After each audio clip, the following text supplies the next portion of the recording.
डोडा constituency के MLA महराज मलिक कई महत्वपूर्ण क्वेश्चंस को रेज करते हुए असेंबली में कितने लोगों का पता चला, 18 साल कौन पार कर गया, वोटर जो है आईडी हाथ में थमा दी, लेकिन राशन कार्ड नहीं बना पाए। मैं चाहता हूं जब तक सेंसस ना हो, जो सोशो इकोनॉमिक की सर्वे ऑलरेडी हुई है 2011 में 2009 में, तो उसको जो है इंप्लीमेंट किया जाए। उसमें ऐसे लोग हैं जिनकी उम्र 45 साल हो गई, उनके बच्चों की शादी हो गई, लेकिन राशन कार्ड से महरूम है। मैं चाहता हूं सोशो इकोनॉमिक को उसको देखा जाए। अगर ये दूसरे तर्ज से नहीं बना सकते, उस तर्ज से पुराने तर्ज पे जो है बनाया जाए।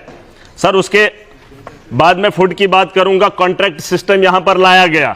एक आदमी ने टेंडर लगाया और उसने कभी भी राशन जो है हिली एरियाज में सप्लाई नहीं किया, डीलर्स को सप्लाई नहीं किया, बस पैसा पकड़ता है, वही आदमी जो है आगे पैसा उसी तर्ज पे बांट रहा है। मैं चाहता हूं कॉन्ट्रैक्ट सिस्टम जो है खत्म होना चाहिए। मंत्री जी की नोटिस में लाना चाहता हूं, माफिया है ये, इसे रोका जाना चाहिए।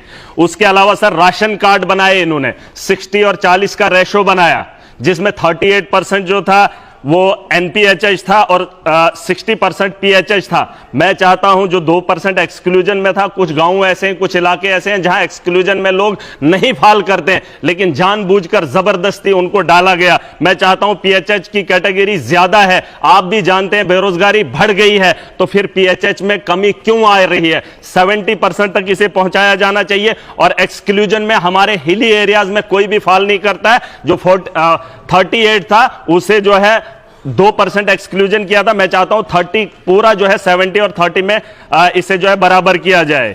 उसके अलावा डिपार्टमेंटल स्टोर्स की कमी है और डिपार्टमेंट के अंदर मुलाजमों की कमी है, जिसकी वजह से अभी भी वहां पर जो है काम अच्छे से नहीं हो पा रहा है। उसके अलावा मैं सर ट्रांसपोर्ट पे बात करूंगा।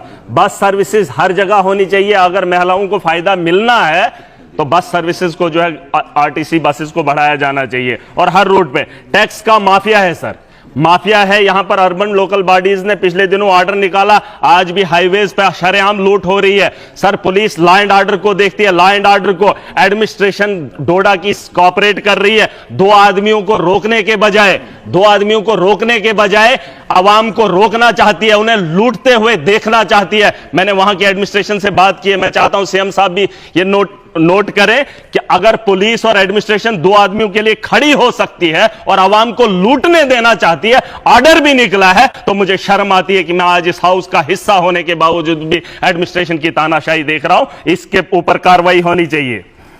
सर, उसके अलावा परमिट की मैं बात करूंगा। जो 6 लाख की गाड़ी थी, आज वो 12 लाख की है। नौजवान ले रहा है, काम कर रहा है, वही सवारियां 7 अलाउड हैं। लेकिन उसके अलावा मैं बताना चाहूंगा परमिट सर, जो 30,000 में मिलता था, आज वही यहां जम्मू कश्मीर के नौजवानों को 1.5 लाख में दिया जा रहा है। और किन मुश्किलात से गुजरना पड़ रहा है ये सब जानते हैं। बेरोजगारी कितनी बड़ी है आप अंदाजा लगा सकते हैं। मैं चाहता हूं परमिट की वो जो फीस है उसमें कमी की जाए। और उसके अलावा सर, मैं चाहता हूं ट्रांसपोर्ट के अंदर कश्मीर कनेक्टिविटी हो रही है रेल से, जम्मू कनेक्ट है। मैं चाहता हूं खिताई चिनाब और पीर पंजाल बचता है। सर, जितने हादसात, जितनी मौतें मिलिटेंसी के दौर में हुई, उससे ज्यादा हमारे खिताई चिनाब और पीर पंजाल में हादसात का शिकार होते हैं। गाड़ियां चिनाब में गिरती हैं और खाई से उतर जाती हैं। 2 इलाके हैं, पीर पंजाल और खिताई चिनाब, ये पहाड़ी इलाके हैं। इसमें जानी नुकसान इन्हीं हादसात की वजह से होता है। आने वाले कल के लिए सर मैं बात खत्म कर रहा हूं, अभी तो यूथ सर्विस है सर, मैं खत्म कर रहा हूं। मैं चाहता हूं आने वाले कल के लिए ट्रेन का इंतजाम इधर भी किया जाए। अगर शिमला जा सकती है तो हमारे इन इलाकों में भी। यूथ सर्विसेज की बात करूंगा सर, 2 ग्राउंड, मेरे एक भाई ने बहुत अच्छी बात कही, 2 ग्राउंड होने चाहिए कश्मीर के अंदर, एक जम्मू के अंदर, जहां इंटरनेशनल मैचेस खेले जाए। वरना तो मोदी जी ने गुजरात के अंदर इतना बड़ा, जहां 1 लाख लोग बैठ सकते हैं, क्या जम्मू कश्मीर के अंदर इंटरनेशनल मैच नहीं होना चाहिए? उसके लिए अब सरकार इंतजाम करे। और आने वाले कल में जब यहां टीमें आएंगी तो दुनिया ये देखेगी और कश्मीर की खूबसूरती को भी जानेगी। इसके अलावा सर, साइंस एंड टेक्नोलॉजी की बात हो रही है।